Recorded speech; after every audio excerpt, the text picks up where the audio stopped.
একজন ভাই আমাদের কাছে জানতে চেয়েছেন তারাবির নামাজের নিয়ত কিভাবে করব, তারাবির নামাজের কোন কোন দোয়া পড়ব, তারাবির নামাজে মোনাজাত কিভাবে করব, দয়া করে জানালে উপকৃত হব।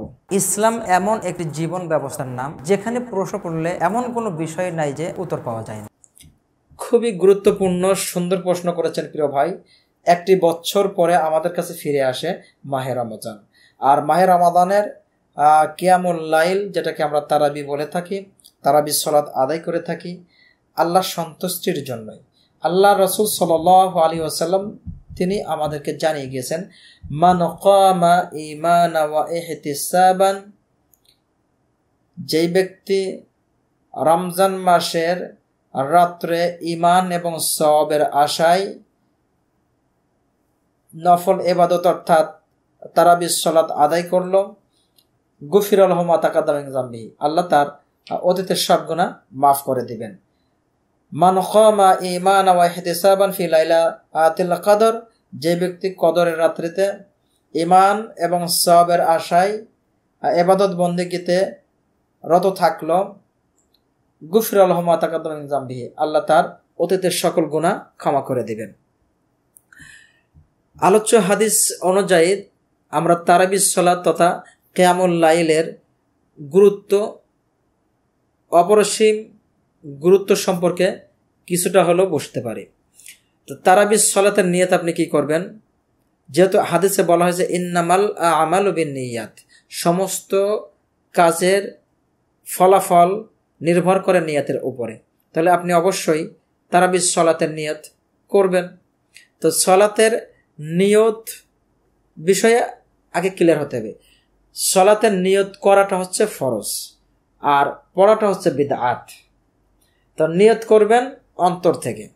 আপনি যখন অজু করে বাড়ির থেকে রওনা দিয়েছেন বা মসজিদে এসে অজু করছেন, আপনি যখন অজু করে মসজিদে ঢুকছেন বা বাড়ির থেকে রওনা দিয়েছেন, তখনই দ্যাটস টাইম ইউর ফরমাইজ, আপনি ওই সময় কিন্তু একটা প্রতিজ্ঞা করে ফেলেছেন যে আপনি এশা সালাত আদায় করবেন, তারাবির সালাত আদায় করবেন, এরকম যে নিয়ত করে আপনি ঢুকেছেন, দ্যাটস এতটুকুই আপনার জন্য এনাফ।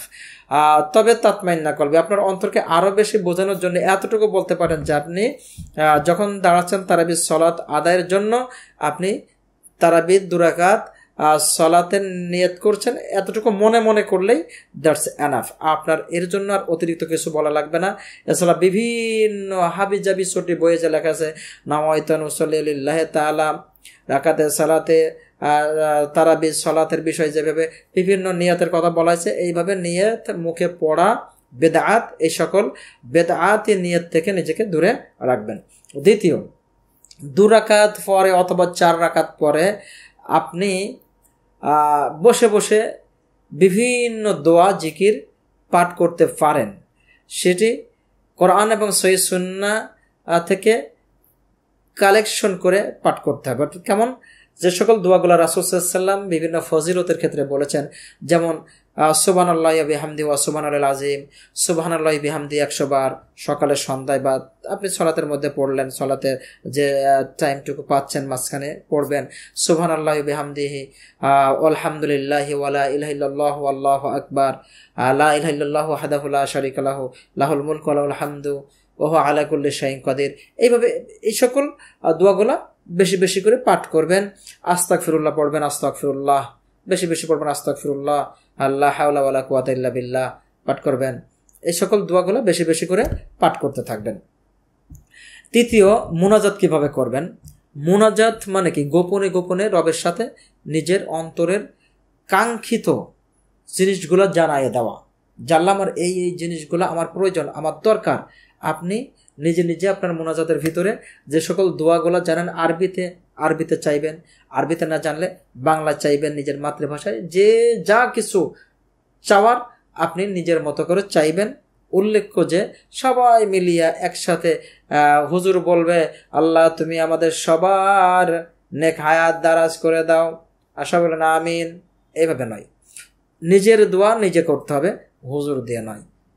আশা করি উত্তরটি বুঝতে পেরেছেন। তোমরা যা জানো না তা তোমরা জেনে নাও। আল্লাহ সুবহানাহু ওয়া তাআলা এই মর্মে বলেছেন, ফাসআলু আহলা যিকরি ইন কুনতুম লা তা'লামুন।